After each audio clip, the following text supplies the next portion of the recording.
आज आप लोगों के लिए बना रहे हैं होममेड बारबेक्यू सॉस। बहुत देरी से रिक्वेस्ट की गई थी। जिन चीज़ों की आपको ज़रूरत होगी वो आपको चाहिए सादा केचप जो आपको मिलता है हाइंस का, मैं इस्तेमाल कर रही हूँ। ब्राउन शुगर बीच में जाएगी।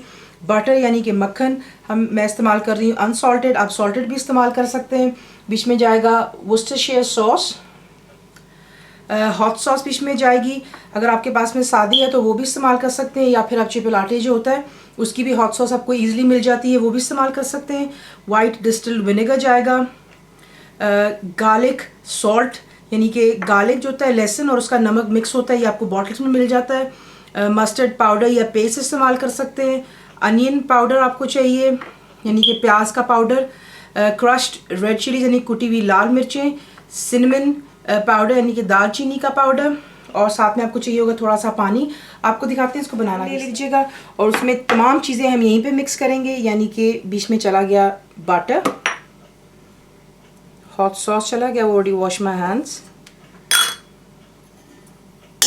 अनियन पाउडर है ये, crushed red chilli, cinnamon powder, onion powder,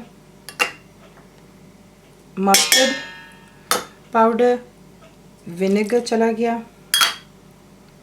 Worcestershire sauce, brown sugar, और बीच में जा रही पहले केचप।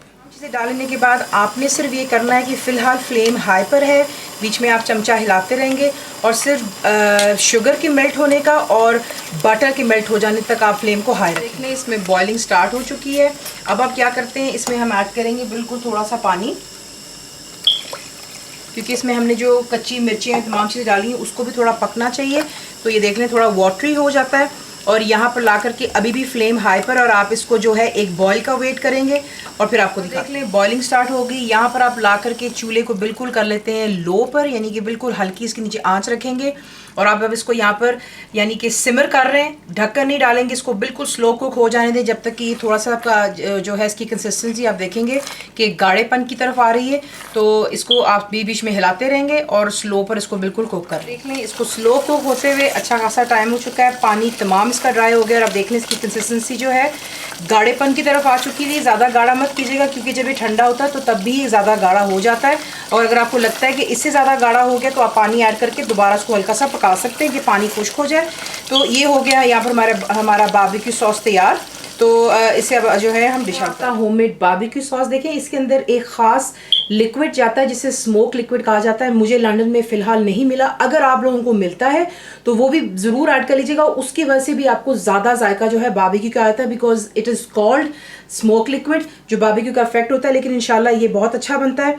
इसी तरह आप इसको स्टेरलाइज जार्स में डालें और इसको ठंडा हो जाने दें जार के अंदर, और फिर इसको आप फ्रिज में रख सकते हैं एक हफ्ते के लिए, तकरीबन फॉर अ वीक आप इसको रख सकते हैं। प्रिजर्व करें, यूज़ कीजिएगा जब आप बारबेक्यू विंग्स बना रहे हैं, चिकन बना रहे हैं, उसके ऊपर आप इसको लगा करके बना सकते हैं। तो फुल रेसिपी के लिए आप जाएंगे मेरी website which is cooked with faiza.net पर।